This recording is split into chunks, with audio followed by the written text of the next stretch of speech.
It's my turn to say something about science and research. So, first to ask a question of you all, apart from the one who's missing. How many of you are doing science research? Anybody doing research at the moment? Yes. Yes? Yes. So you would like money to help you do your research? Yes. Right. So I'm going to be talking about research for the next, funding for research for the next approximately 1 hour. If anybody's wondering why we don't use the screen that's already there, the reason is that for the last few months it has been ljubičast. It has been purple, so everything that we show is, if you like purple it's fine, but I like to see the colours as I've prepared them. So, this is why we now have a separate screen. Let's move on. I'm going to start by saying a few words about myself and my experiences over the years. I am a scientist. So, whereas Bosko comes from the business side and wears a suit, I'm a scientist and I've left my lab coat at home. So, I don't wear a suit. I have lived by getting funding for doing research for many years. It says here 45 years career doing research. I still do research, but now it's more as a hobby than a full-time job. But it does mean that over the years I have got a lot of experience of writing project proposals for money for my research. And when I moved to Belgrade, now about 12 years ago, I was able to transfer my skills that I had got in writing project proposals to other scientists in Serbia. And for several years I was the director of the Ministry of Science. It says Consultative Bureau for International Projects, Konsultativni Biro za međunarodne projekte. So I was working for the ministry for 3 years until they ran out of money. So I'm not working for the ministry at the moment, but I am teaching aspects of research skills, including project proposals, to students at Belgrade University. I'm now a visiting professor at Newcastle University Business School, where I shall also be giving the research staff there information on improving their success rate of project proposals. So this is now a major activity of mine. Most of my expertise is in FP7, which is now coming to an end. I'm going to be talking to you for a few minutes about FP7, but then most of what I should be saying will be focused on framework on Horizon 2020, which will be following from FP7. So I should be talking mainly about Horizon 2020, but I'll start with some information on FP7. I'm also an evaluator for EPA projects in the cross-border scheme, and I evaluated several proposals last month. And my success rate for project proposals, writing them myself, is above average. So at least I can speak to you with some level of experience from personal activities. So that's something about me and the sort of work I've been doing. I'm starting off with some information about FP7, and I said that it is coming to an end. FP7 as a funding programme was the major source of funding from the EU for research and development. And there was a budget of over 52,000 million euros. So that's 52 miliardi, which sounds a lot of money,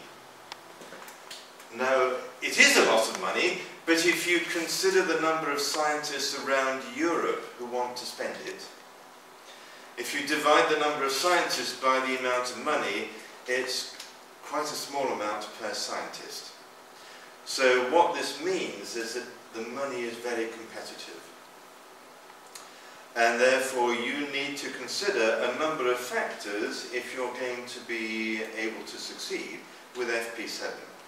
So a lot of scientists want to spend the money, and that money has come from us. It has come from European taxpayers through our taxes to the government, and Serbia is a signatory to FP7, so the Serbian government is contributing money to FP7.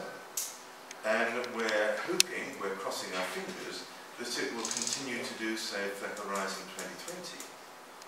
Now, because the Serbian government has given money to FP7, it wants to make sure that people like you help the government to get the money back into Serbia. So the government is encouraging scientists, in particular for research, to take part in projects to get the EU money back into Serbia. Now, there has already been quite considerable success. The data that I have are now a year old, but by that time 37.5 million euros had already come into Serbia for projects from FP7. And in the year that we've had since that, we've had another 35 to 40 more projects that have been funded. And therefore our budget that's come in from the EU is probably well over 40 million euros, and I've put plus 2.3 million euros at the end because there are 2 more projects that are at the negotiation phase at the moment. And normally, if they get to the negotiation phase, they will get funding. So, a lot of money has already come in to Serbian scientists, and I'll be saying something about who are the people who get the money and what are they spending it on in the next few slides. Now, I've said that FP7 is coming to an end and it's being replaced by Horizon 2020. This will be starting at the beginning of next year. I said there was a lot of competition, a lot of money, but a lot of people want to spend it. And therefore, this has given us European Framework Programme projects are amongst the most competitive and difficult to get in the world. So, if you've never written one before, and you're thinking of doing so either now or for Horizon 2020, then you need to be aware that you have a big challenge. Because you are going to be competing with a lot of other scientists, and success rates are often only around 5 to 10% on average. They must be international with at least 3 countries for the large majority of programs. They have to compete with the rest of Europe. So your science, your research, has got to represent the best that is available in Europe if you're going to be successful. And therefore it has to be the best in Europe that you're offering, and you need to have an impact. You remember that triangle that Bosko was showing earlier today about the politicians making policies being implemented by the EU Commission for the benefit of beneficiaries and having impact. So in terms of EU projects, and it doesn't matter whether it's for research or science that I'm talking about here, but for any aspect of EU funding, your projects have got to have impact at the EU level. So, make sure that your proposals are going to have EU impact, and they also need to be world-class. And the final comment is, for me, not a problem, but for you, you have to write it all in good quality English, so that other people, who will also be foreigners usually, so not English speakers, so that other people can understand your version of English. So, this is going to be a number of challenges that you need to overcome. Now, having told you how difficult it is, let me give you some success stories. It is possible. And in fact, this morning, as I was having my coffee in bed, preparing today's presentation, I was looking at the EU Cordis website that Boschko briefly demonstrated earlier today to see what new projects have been funded in FP7. And since I last looked, which is a month ago, there's one more project that has been funded with a Serbian partner, and this project was written by Serbian scientists and is therefore being coordinated by a Serbian scientist. So it is possible for people in Serbia to write their own project proposals and to get them funded. So it's not impossible to succeed. So, taking it up until today, we have about 130 private companies in Serbia and NGOs that have taken part in FP7 project proposals, and of those, about 45 private organisations got money to take part in about 45 projects. So, this is the number that we have approximately at the moment, and nearly all of those were in cooperative research. So these are actually doing research projects to help solve those challenges and the problems that Boschko was talking about earlier on today, that are at the EU level. In total, we have about 184 FP7 projects with Serbian partners, and they include NGOs, local authorities, and a wide range of other organisations. So it's not just the universities and the faculties and the research institutes that are taking part in these projects. You can have many other types of organisation, including SMEs and other types of industry. However, a major point that you need to note is that nearly all Serbs were partners. So 152 out of this approximately 184, 152 were partners in other people's projects. That means that you sit in your office doing your daily work, reading the newspapers, writing reports, etc. And then one day, somebody sends you an email inviting you to join their consortium.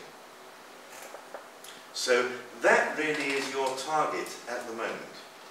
If you have not had previous experience of any of these FP7 types of projects for doing research, then your best prospect for being involved in a project is for you to make sure that you get invited to join somebody else's consortium.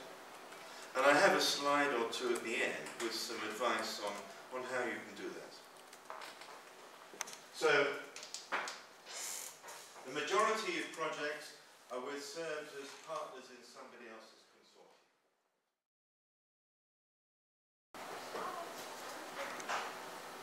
Now, because Framework Programme 7 is coming to an end, we are already in the final year, and the large majority of the calls for project proposals are now behind us.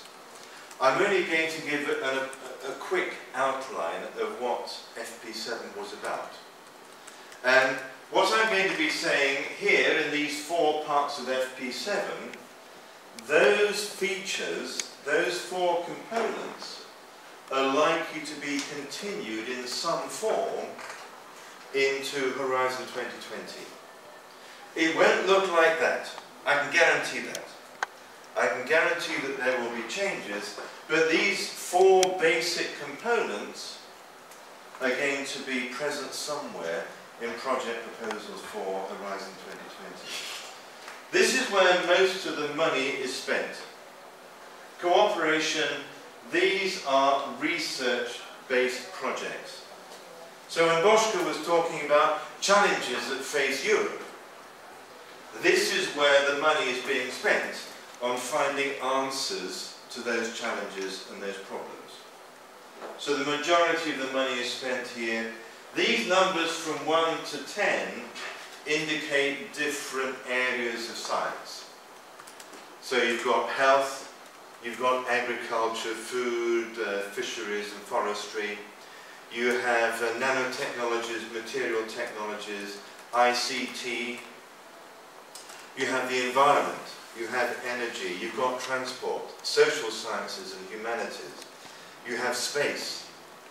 And there's probably, I don't know, how many fingers have I got? I may have missed one out. But there are 10. And if you look at the numbers underneath in brackets, this shows you approximately the number of Serbian projects that are taking part in that particular area of funding. So you'll see this is actually the largest number. The largest number of Serbian projects have been in some aspect of doing research in these themes. Up here, ideas. Read the words down here. Challenging Europe's brightest minds. And look at the number in brackets underneath.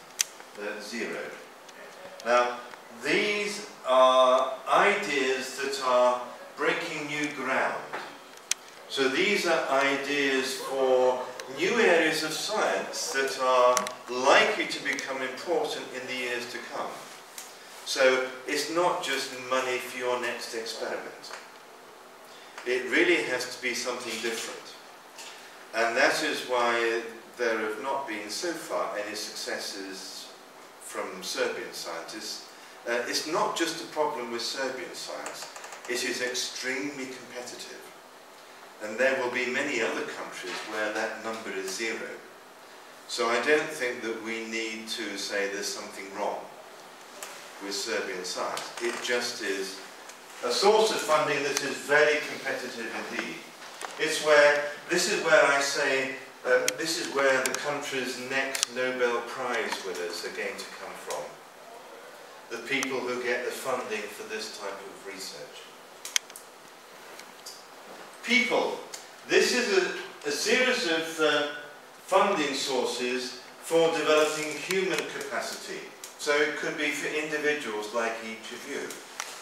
It's money to allow you to develop your skills and your expertise by spending time working in another institution, learning new technologies and doing research. So that's already had a number of success stories for Serbian scientists, 24 of those, and indeed one of those was a Serbian scientist who was working for me at Newcastle University. So there's a Serbian scientist who was succeeding in that scheme, and he spent 2 years working in Newcastle. And the final 4 is on capacities. Now this is a bit like the people scheme, but this time it's looking at the institution. So this is developing the capacity of an institution to make progress. So these are opportunities for faculties, research institutes and other establishments doing research for improving their skills and for becoming more competitive. And one area that I want to comment on is that there is a special scheme here specifically to attract SMEs, small and medium-sized enterprises, to encourage the interaction between industry and academia. So the industry is able to benefit from the research opportunities that are available in faculties and research institutes.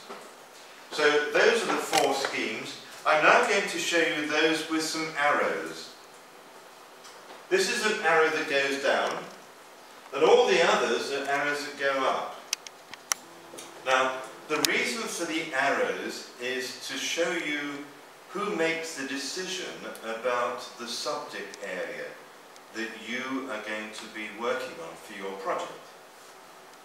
This arrow here going down means that people in the commission in Brussels, they tell you the topics, the subject area that they want for research projects.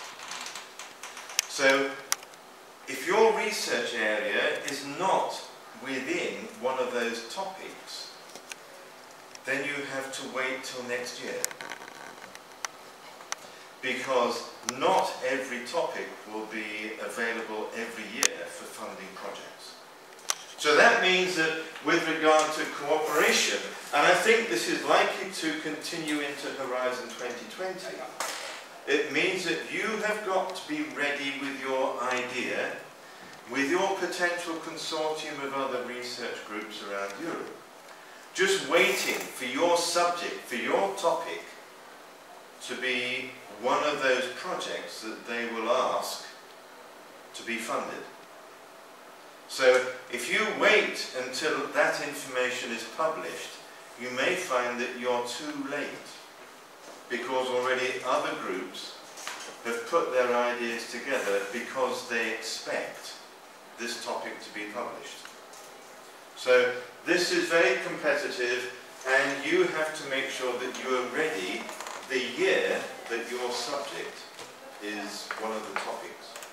For the other three, you can have any idea you like, and if they like it in the commission, they will give you the money for your idea.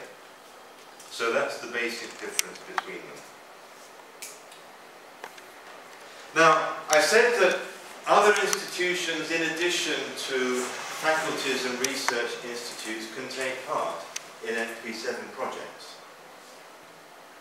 So you don't actually need to be a scientist to take part in an FP7 project. Now, the man behind the camera, Boschko, are you a scientist? No, although I might consider myself occasionally, depending on what I'm doing. Well, at least he wasn't trained as a scientist, were you? No, I wasn't. But you see, Boschko is part of a small organisation that is taking part in an FP7 project. So here we have an example of a non-scientist contributing to an FP7 project. And that could easily be true for many other people here, if you have suitable skills that are going to be relevant for some of the activities that are necessary for a particular project. It might be worth it to state a few sentences about FP7 Compete for those who might be interested in it. Just perhaps for 5 sentences or 5 seconds. I can impress you. Yes, we're part of an FP7 consortium for a project called Compete. And it was one of those occasions where I was sitting typing emails, drinking my coffee, and then an email came in saying, Steve, do you belong to any non-university organisation that might be eligible to take part in our project? So I said, yes, why? And they said that they would like us to be able to contribute as one of the partners in a project that had got onto the main list, and the Commission had said, yes, we like it in principle, but you need more partners.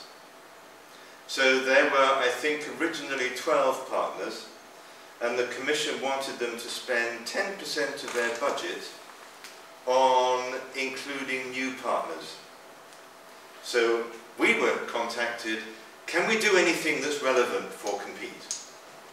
So the answer came back, yes. So our role in the Compete project is going to be providing expertise and aspects of training and improving the impact that this project is going to be having. Impact on the stakeholders. Now, Compete, nothing to do with business, nothing to do with a project on training. This is actually a project that is focusing on improving market competitiveness in the food industry. I know nothing about food. I know nothing about market competitiveness. I mean, Boschko and I, we can invent something, but we're not specialists. Nevertheless, we are taking part in this project. But that's because we have expertise to offer in terms of improving project impact and providing training for improving the sustainability of activities. So this is our role in this example of an FP7 project at the moment. So in theory, any person can take part in an FP7 or Horizon 2020 project if they have a useful role to play. So you might be useful for dissemination activities, which is what we're contributing to. Maybe you could provide key project service, such as training or making a prototype demonstrating if an idea works.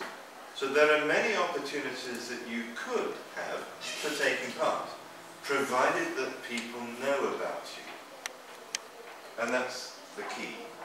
Even an individual can take part, but it's better to start as a partner in someone else's project where they write the project proposal.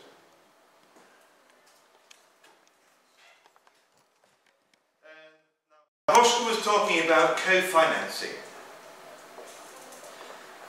And just like other sources of funding for EU projects, co-financing is usually required for Framework Programme 7 and Horizon 2020. And depending on the type of project, the type of institution, that amount of co-financing could be 25%, because 75% will be given to SMEs by the Commission. It could be 50% for other sources of programmes. For demonstration activities, 50%. For other activities, the Commission will actually pay all of the costs, 100% of the costs. And that includes management activities, networking, training activities, coordination activities and dissemination activities. So depending on the type of activity and the type of organisation, so the amount that the Commission will give you will vary. Then overheads, those are the indirect costs, which will vary according to the institution.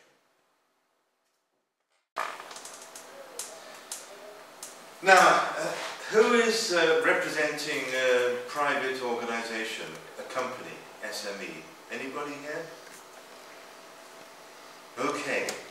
Now, if you have a problem and you want to get funding to solve your problem, then FP7 or Horizon 2020 is not likely to be very helpful for you. Because we're talking about a time frame of up to 2 years before you're able to start work. So from getting the first information about the core topics, to writing the proposal, submitting it, waiting for the results, and then negotiating with the Commission if you're successful, and then starting your project, very often it can take up to 2 years. So if you're thinking about funding for a project to overcome a problem or to develop a new product line that you want to put on the market, then this sort of funding is not going to be for you. Because this is more strategic funding for strategic projects to improve your prospects of becoming competitive or more competitive in, let's say, 4 or 5 years' time, rather than an immediate problem to solve today or tomorrow. So, it's not for solving urgent problems. Topics are chosen by the programme committees, and your topic may not be chosen this year, for example. And the major calls, the last ones were published last July. So now it's Manivisha Goto, Memalisha. A very small number are still available, but in most cases it will not be relevant for any of you.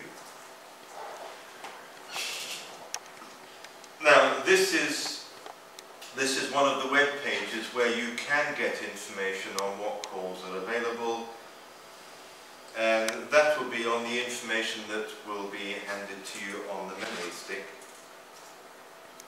And there are some web addresses where you can access that. It's very similar to the process that Boschke was demonstrating to you a few minutes ago.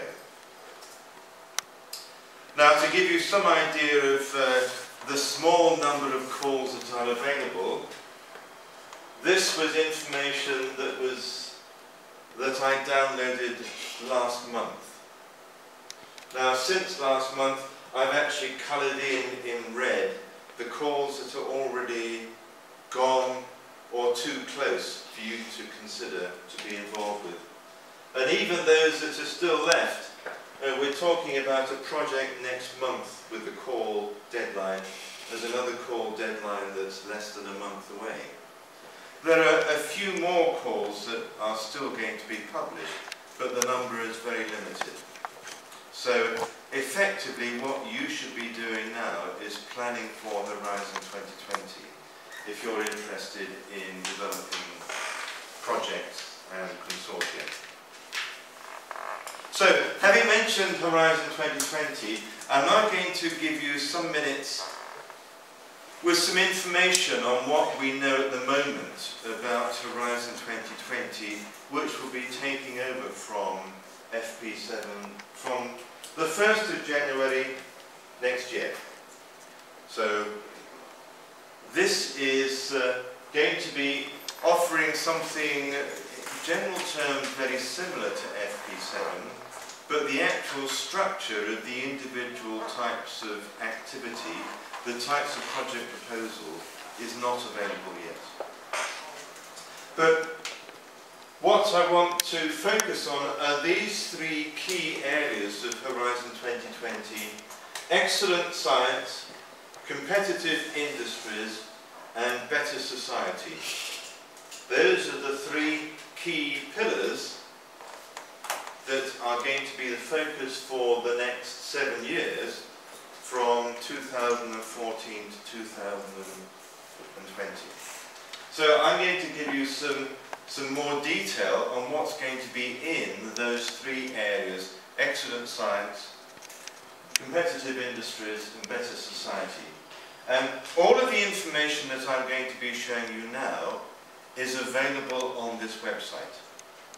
So all I have done is just copy-paste it into a slideshow. So I do look every few weeks just to check if there's something new, but it doesn't change basically very frequently. It will do though during the next few months. So I've got here a slideshow. I'm going to need to sit down because I need to keep pressing the button. So you'll forgive me if I don't stand for the next few minutes. Slideshow. This, as I say, is available from the Horizon 2020 website. Oh, note! Yes, there's a new name for this now. It's research and innovation. You may remember it used to be called R&D, research and development. Well, R&D is out. It's now R&I, research and innovation, because it is innovation that creates new products that are competitive. So, slideshow. You'll have to wait a second or two while I open the slideshow. These are the three main areas that I talked about: excellent science, competitive industries, and better society. And it says at the bottom there, a strategy for growth and jobs. So it is designed to help bring more good ideas to the market, which should provide more jobs because there will be more competition, more effective competition in the marketplace, and therefore it will improve society in general. That is the plan. So these are the three key objectives, and one by one there's some information on each one of them. Supporting our excellent science base. So this is what they plan for that. Providing training and career development opportunities. So many of these ideas are going to be similar to the existing Marie Curie People Scheme, providing opportunities for training, learning new skills, and so on. So that will continue with Horizon 2020. Development of future and emerging technologies. That will be equivalent to the IDEAS program that I talked about a few minutes ago. New and emerging technologies. Then we have EU research infrastructures. There are no prizes for guessing which one this is. Underground. It's where my brother used to work. So this is an example of infrastructures which is also part of the existing Framework Programme 7 scheme. So that again will be continuing in Horizon 2020. So that was the excellent science. Now we move on to competitive industries. Building industrial leadership in Europe. Boosting job creation. There are the businessmen, the people wearing the suits. Nevertheless, they are supported by lots of scientists developing and creating new ideas and new products. Supporting innovation, increasing market uptake. That's what Horizon 2020 is going to be targeting. To stimulate private investment in R&I research and innovation. Strengthening participation of innovative SMEs. So, is yours an SME or a larger company? SMEs would have up to 250 employees, typically. So, many companies in Serbia would be either SMEs or micro employees. Strengthening participation of innovative SMEs. So then we move on to the final one of the three, better society. Tackling societal challenges. This is what Boschke was talking about at the beginning of the course. Longer and healthier lives, so people like me will live even longer. Well, I suppose we shall wait and find out. Reliable, clean, efficient energy. So here you have wind-generated energy, solar panels, renewable energy sources, efficient use of resources for protection of our planet. This would be equivalent to the environment theme of Framework Programme 7.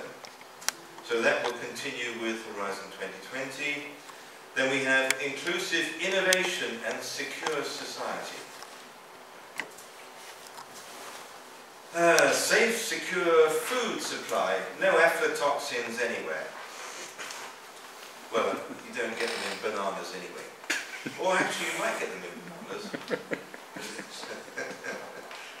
Certainly we'll have safe milk supplies in the future.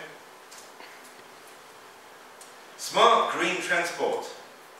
Everybody's going to be driving one of those in the future. And then we have tackling EU-level challenges such as, let's find out. What are the challenges going to be? Natural recycling, environment, conservation, resources. What does it say? I need my glasses. Renewable energy consumption up to 20% by 2020. I suppose you know that Serbia comes at the bottom of the list for energy efficiency in Europe, unfortunately. So there's plenty of opportunity for projects to be funded in Serbia to improve energy efficiency in the future. So that's one area to be tackled. Then we have transport. Development of more intelligent and safer transport systems. Smart green transport. Our motorways will begin to look like the ones in the picture. I wonder whether the Serbian roads will cope. never mind, we'll have projects to fund to improve transport activities. We shall have, feeding the planet. Yes, everybody will eat in McDonald's. Well, it could be McDonald's, I can't tell. But actually the man that I can see, he looks quite large, so he probably does eat in McDonald's. Investment for a safe, secure food supply. No aflatoxins anywhere. Not in milk, and certainly not in cheese and yogurts and everything else that's made from milk. Right, safer internet. Improvement of the competitiveness of the European security. There's a role there for BSN. There must be a role somewhere there. Resistance to antibiotics. New treatments and cooperation at the EU level. So it's causing economic losses of 1.5 billion euros at the moment. Oh dear. Well, I'm sure there's room for improvement in the future with new projects to be funded. Now, I like the bit coming up. It says participation made simpler. You remember the slide that Boschko showed you that's saying that these are the most difficult and complex projects to put together because of the criteria that Europe and the European Commission are giving for writing project proposals. And they say they're going to make it simpler. We shall see.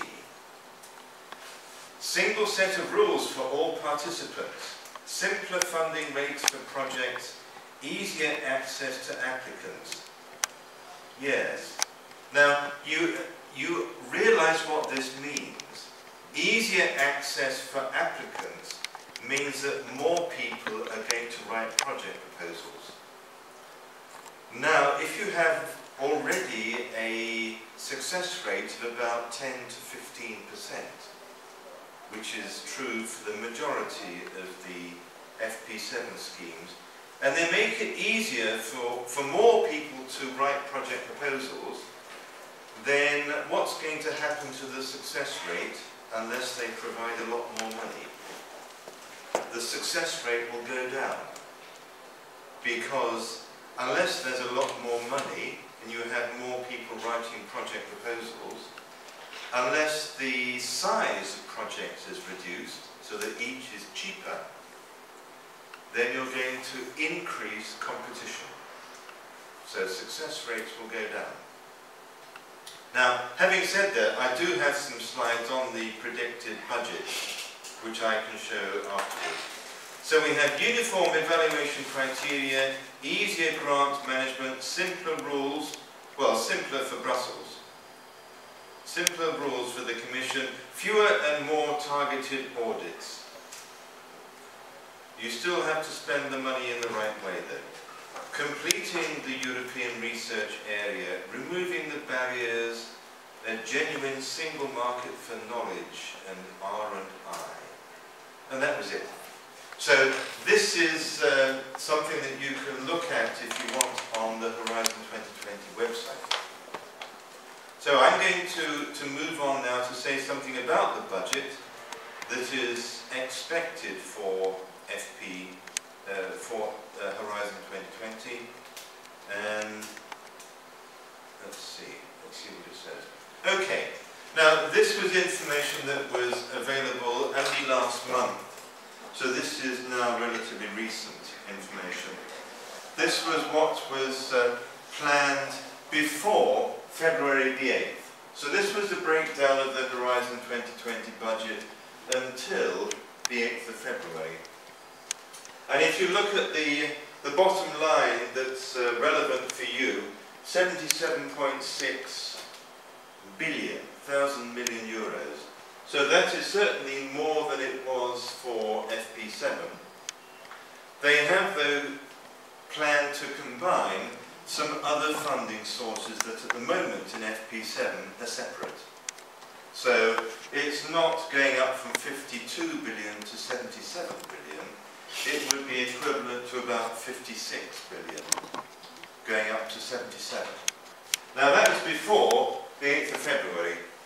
On the 8th of February they had their ministers' conference, And as a result of that, for the first time ever in the European Union, they have voted for a reduction in the amount of money to be spent by the European Union. So, if you look at the total budget figures, these were approved by the ministers last month, and this time it's going down from the existing budget of 993 billion euros, planned to go down to 960 billion euros. Now, the bit that I've got in the box here, this is competitiveness, which includes the research budget, but you can see that is still planned to go up. But not all of that is going to be on research. There was an article that was published in Nature, which is one of the leading science journals, immediately after this was announced.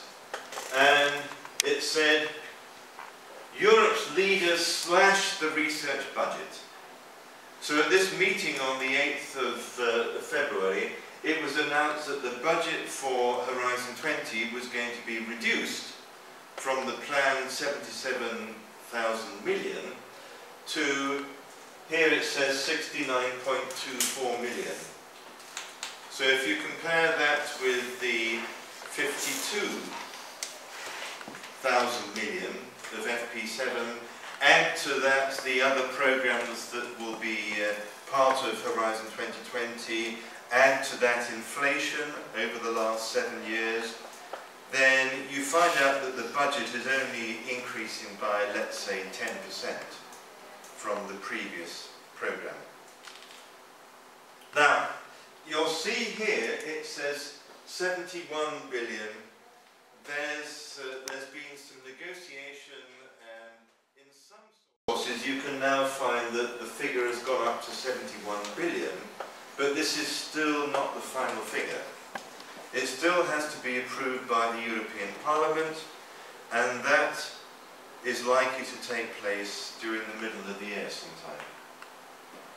So it's going to provide major simplification with a single set of rules, combine all research and innovation funding, which are covered by a number of other schemes at the moment, and Arana will be talking about some of these schemes in a few minutes.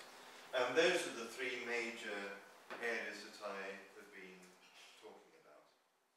So competitive industries, what I've done here is to identify how these compare with the existing FP7.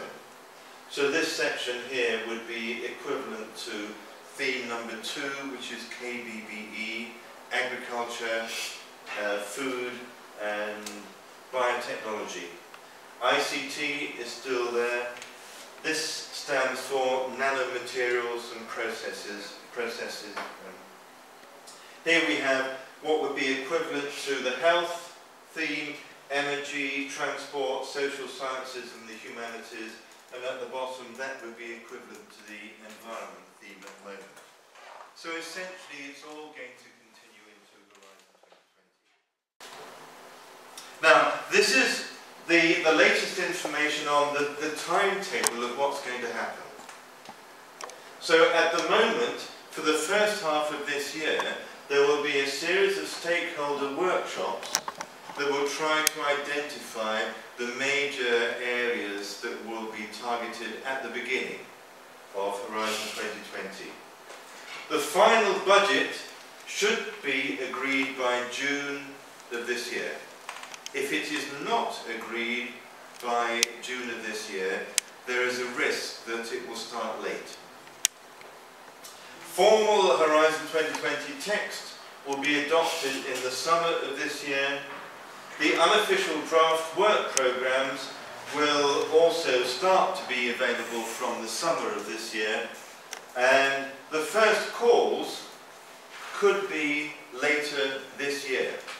So the first calls could be in the autumn, November or December of this year, with the official start date on the 1st of January 2014. Now, as as for FP7, Horizon 2020 is going to focus on international collaborative projects.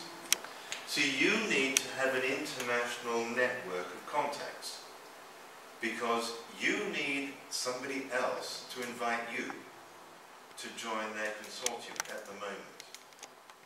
That's your best opportunity for being invited for taking part in one of these projects. So what I've got here is a mappa punta, series of steps year by year for you to develop your opportunities to take part in Horizon 2020.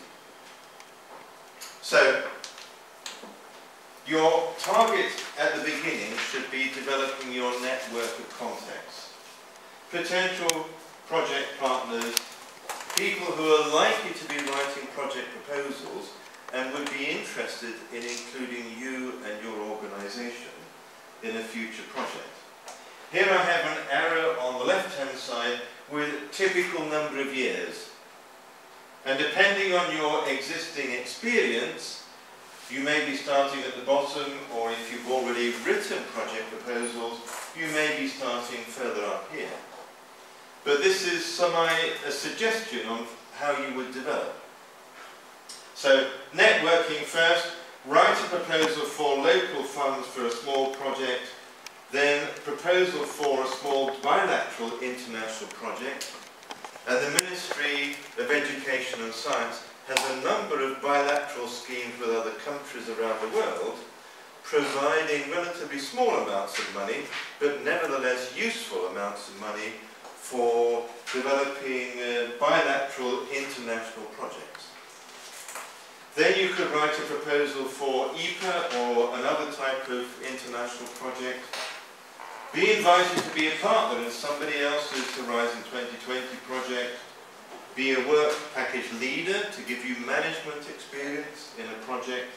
And then finally, say in 10 years' time, you could write your own project proposal with a reasonable chance of success, having had experience of other aspects beforehand.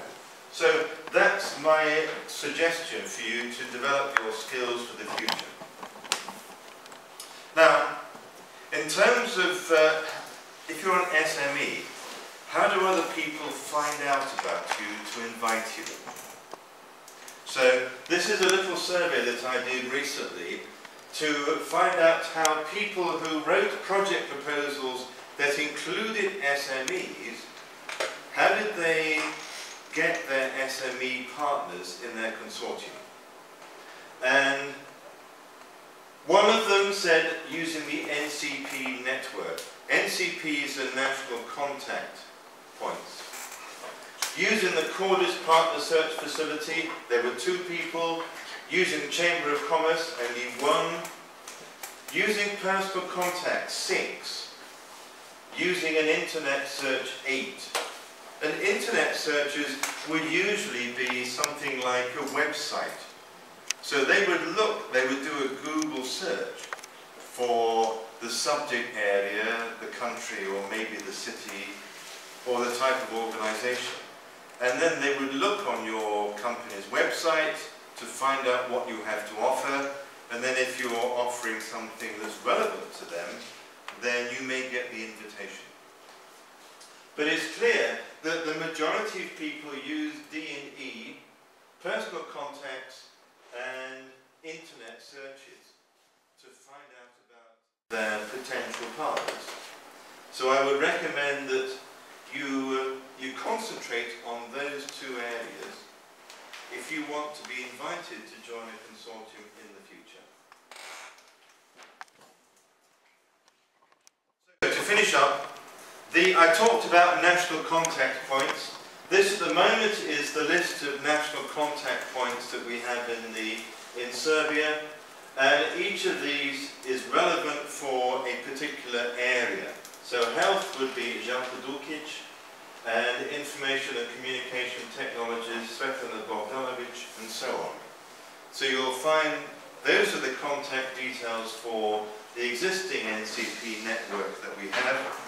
And if you want further information, you could contact either one of them or you could contact me.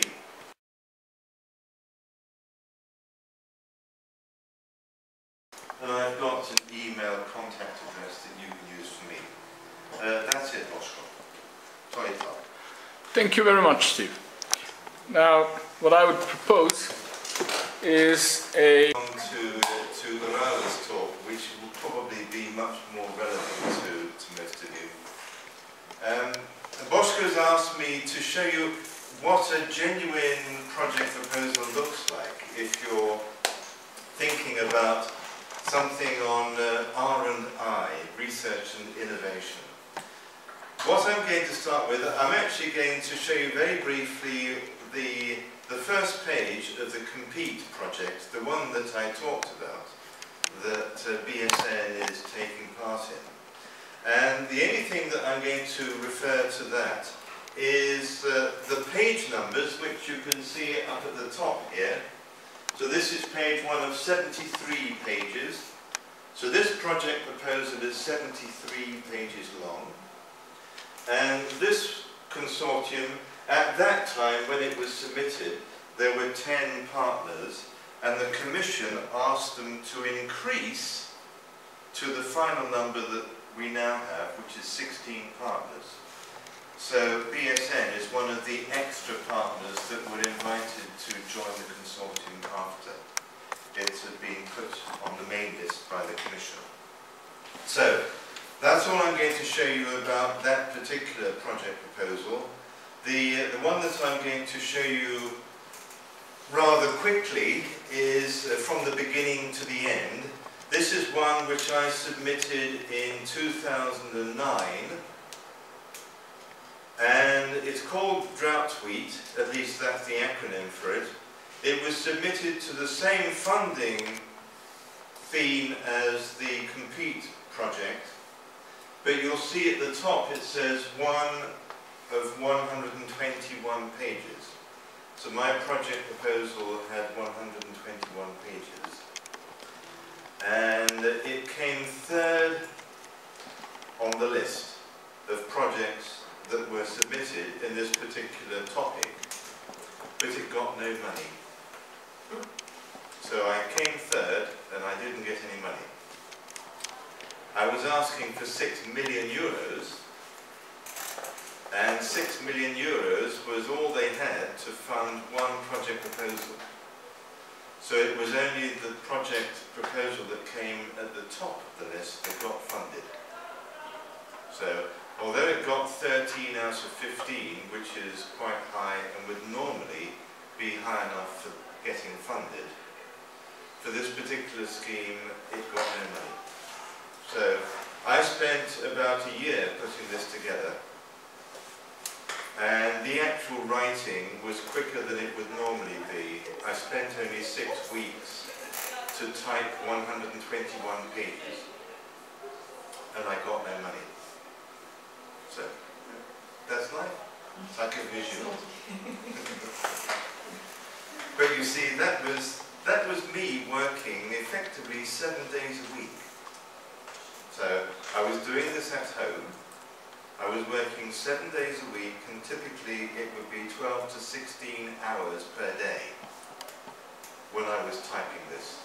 So this was a lot of work and no money. fortunately, otherwise he wouldn't be here today. Yes, if it had been funded, then I would be managing the project, and I wouldn't have time to give training courses. So, as they say, every cloud has a silver lining. And I learnt a lot about writing project proposals. So I'm using the experience to good effect. So this one had 16 partners from around the world.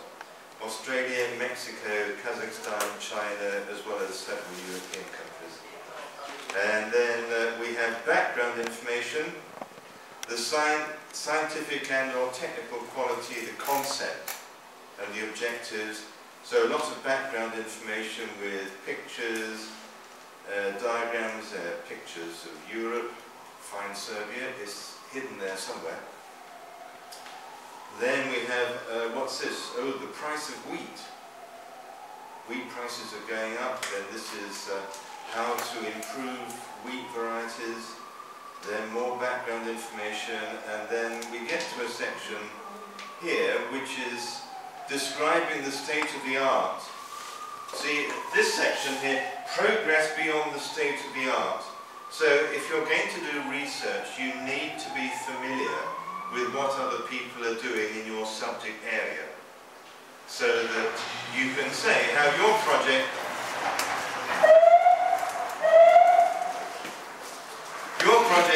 is starting from here, and by the end of your project we shall be up here, so there will be progress, you see. So that's what this section is designed to do. It's providing us a baseline, a starting point for doing the research that was planned.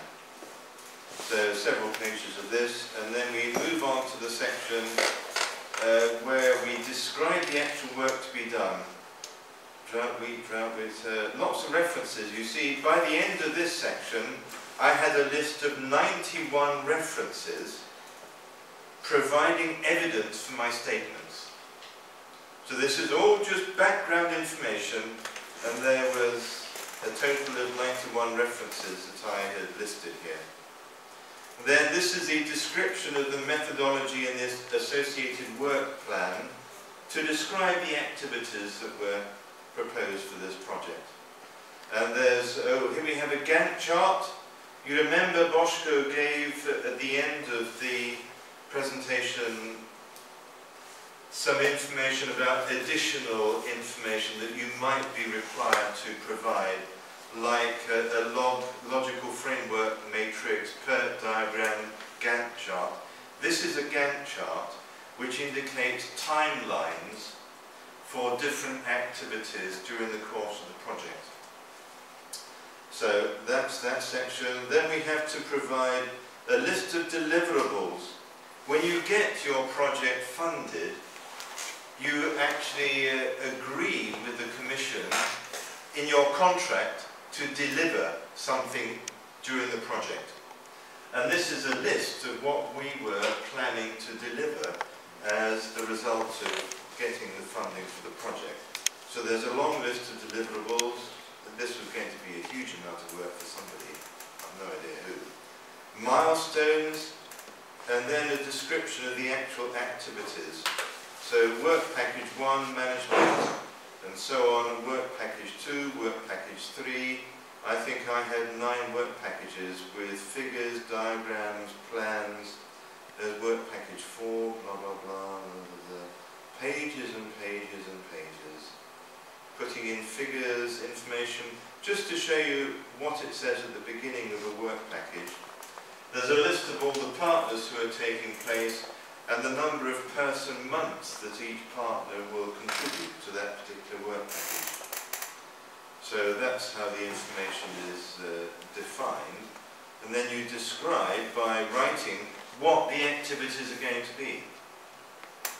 So there was another work package to integrate activities, work package, and the last one is a work package on dissemination, because this is an extremely important component. Dissemination activities, website and conferences. This is an extremely important component of any project proposal to achieve impact.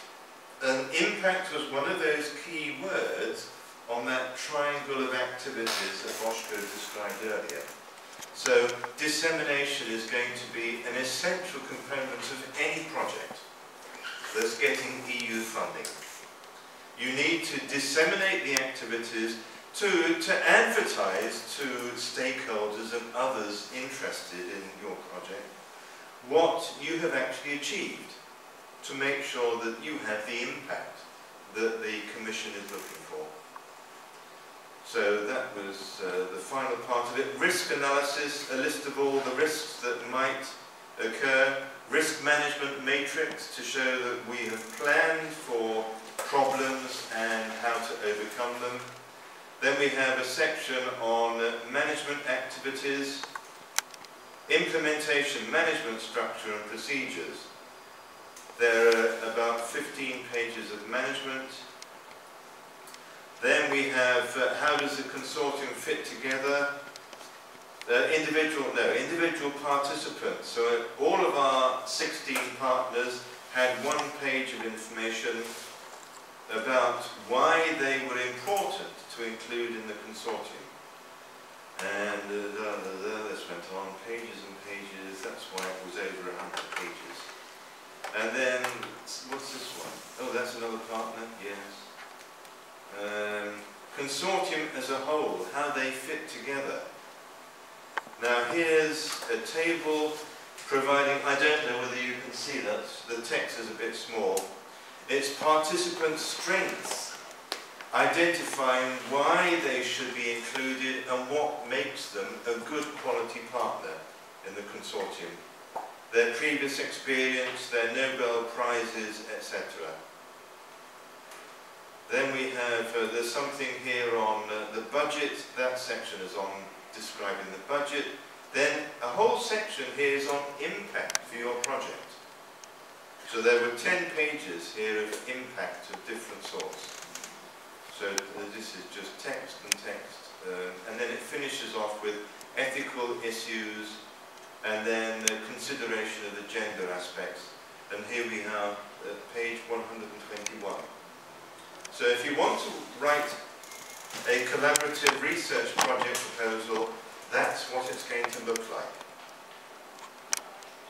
So, now I'll hand over to Rala.